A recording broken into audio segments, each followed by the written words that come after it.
दळण कांडणात साक्षात विठ्ठल.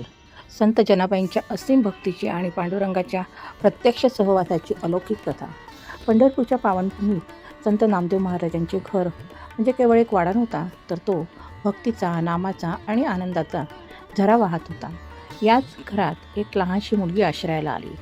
नामयाची जनी, स्वतःला दासी म्हणवून घेणाऱ्या या जनाबाईंनी भक्तीच्या अशा अलौकिक शिखरावर स्पर्श केला, जिथे मालक, सेवक, भक्त आणि भगवंत यातील सर्व भेद गळून पडले.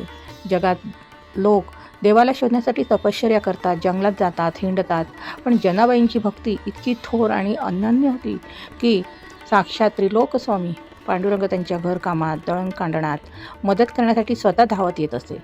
जनाबाईंचा जन्म गोदावरी नदी तीरावरील गंगाखेड येथील एका वारकरी कुटुंबात झाला. त्यांच्या आईवडिलांचे नाव दमा आणि करुणा होते. दोघेही विठ्ठलाचे परमभक्त होते. जनी लहान असतानाच तिला घेऊन आईवडील पंढरपूरला गेले. विठ्ठलाच्या दर्शनाने आणि संत नामदेवांच्या घराण्यातील भक्तिमय वातावरणाने प्रभावित होऊन त्यांनी लहानग्या जनीला संत नामदेवांचे वडील दामाशेठ यांच्या हवाली केले आणि पांडुरंगाच्या चरणी अर्पण केले. लहानपणापासूनच जनाबाई नामदेवांच्या सहवासात वाढल्या. त्यांनी नामदेवांना आपले सर्वस्व, आपले गुरु मानले. त्या स्वतःला अत्यंत नम्रतेने नामयाची जनी किंवा दासी जनी म्हणून घेत असत.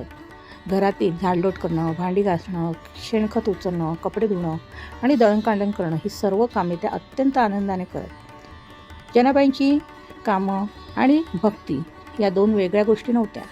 हातात केरसुणी असो किंवा दळणाचे जाते, त्यांच्या ओठावर अहोरात्र विठ्ठल विठ्ठल हेच नाव असायचे. सकाळच्या प्रहरी जेव्हा पंढरपूर अजून गाढ झोपेत असायचे, तेव्हा जनाबाई भल्या पहाटे उठून जात्यावर बसत आणि दळण दळताना जात्यावर जो घरघर आवाज येई, त्या आवाजातही जनाबाईंना पांडुरंगाच्या नामाचा ताल ऐकू येई. त्या आपल्या मधाळ आवाजात अभंग गाऊ लागतात. दळण कांडता तुझं काही न अनंता, माझे लागो तुझं ध्यान, तुझं नाव मन. भक्ताची ही आर्त हाक आणि गाणे ऐकून साक्षात वैकुंठीचा राजा पांडुरंग पंढरपूरच्या त्या चिंचोळ्या गल्लीतून धावत नामदेवांच्या वाड्यात येत असे. ज्या देवाला मिळवण्यासाठी ऋषीमुनी हजारो वर्ष तपश्चर्या करतात, तोच साक्षात विठ्ठल पितांबर खोचून स्वतःचे हात पुढे करून जनाबाईंच्या शेजारी जात्यावर येऊन बसे. जनाबाई जात्याची एक खुंटी धरत तर दुसरी खुंटी स्वतः पांडुरंग धरत. दोघे मिळून दळण दळू लागत. जनाबाई अभंग गुणगुणायच्या आणि साक्षात भगवंत त्याला साथ द्यायचे. दळता दळता जनाबाईंचा थकवा पाहून देव स्वतः आपल्या शेल्याने जनाबाईंच्या कपाळावरचा घाम पुसत असे. कधी जनाबाईंच्या हातातून दळणाचे पीठ सांडले तर देव स्वतः ते पीठ हाताने गोळा करून पातेल्यात भरून देई. दळण पूर्ण झाल्यावर पिठाची गोणी उचलून बाजूला ठेवण्याचे कामही पांडुरंग स्वतः करत असे. या प्रसंगाचे वर्णन करताना जनाबाई भाऊक होऊन गातात. जात्यापाशी उभा राहे पाठीशी, दळू लागे सवये, नामाचा गजर करे. पांडुरंगाचे जनाबाईंवरचे प्रेम केवळ दळण्यापुरते मर्यादित नव्हते. जनाबाई जेव्हा वाड्याच्या अंगणात किंवा गाईच्या गोठ्यात शेण गोळा करत आहेत, तेव्हा साक्षात देव जनाबाईंच्या हातातील पाटी स्वतःच्या डोक्यावर धरे आणि शेणात थापायला मदत करे. एकदा तर गमतीशीर प्रसंग घडला. जनाबाई गोठ्यात शेण्या वाळत होत्या. वाळलेल्या शेण्यांवरून शेजाऱ्यांशी वाद झाला. जनाबाई म्हणाल्या, माझ्या शेण्या वेगळ्या आहेत, कारण त्यातून विठ्ठल नामाचा आवाज येतो. लोकांनी परीक्षा घेण्यासाठी शेणीला कान लावला, तर खरोखरच त्या वाळलेल्या शेणीतून विठ्ठल विठ्ठल असा नाद येत होता. ही होती जनाबाईंची भक्तीची ताकद आणि विठ्ठलाच्या अस्तित्वाची प्रचिती. दुपारच्या वेळी जेव्हा जनाबाई चंद्रभागेच्या तीरावर नामदेव महाराजांच्या घरातील कपडे धुवायला जात, तेव्हा देव त्यांच्यासोबत पाण्याच्या पात्रात उतरून कपडे पिळायला आणि वाळत घालायला मदत करे. काम संपल्यावर जनाबाई थकलेल्या दिसल्या की पांडुरंग स्वतः जनाबाईंना खाली बसवून त्यांचे केस विंचरून देई, त्यांना तेल लावून देई, वेणी घालून देई. जनाबाईंसाठी पांडुरंग केवळ ईश्वर नव्हता, तर त्याची आई, त्यांची भाऊ, त्यांचा सखा, त्यांचा पाठीराखा होता. त्यांनी विठ्ठलाला माऊली मानले आहे. एका प्रसिद्ध अभंगात जनाबाई विठ्ठलांचे वर्णन करतात ना, म्हणतात की हा पांडुरंग असा आईसारखा आहे, त्याच्या पाठीमागे आणि अवतीभोवती संतांची लहान लहान मुले खेळत असतात.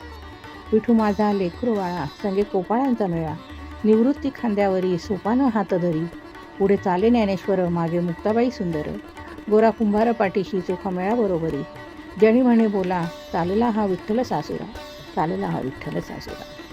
संत जनाबाईंचे जीवन हे वारकरी संप्रदायातील कर्मयोगाचे सर्वात सुंदर उदाहरण आहे. ईश्वराला प्राप्त करण्यासाठी संसार सोडण्याची, संन्यास घेण्याची किंवा कर्म सोडून पळून जाण्याची गरज नाही.